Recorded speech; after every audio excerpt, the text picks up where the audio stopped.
pak choy. Pero yan, okay na to.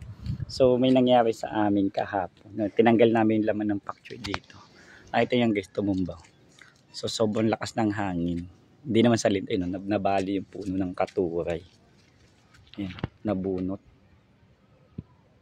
Okay, yung katuray.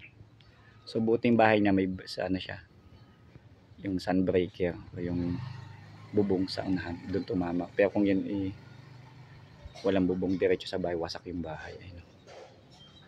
So kawawa. Ito pinutol na to ng NDRMO kahapon. Kasi para doon sa mga sanga-sanga. Babalikan daw to ngayon para paliitin pa to. Tanggalin na ng tuluyan. Kasi ito, tinanggal muna namin yung pak choy.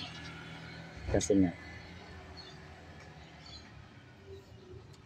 dahil dito sa mga kahoy baka may mabagsakan pa. Ito naman is ano to mahogany na pinatay na rin. Okay.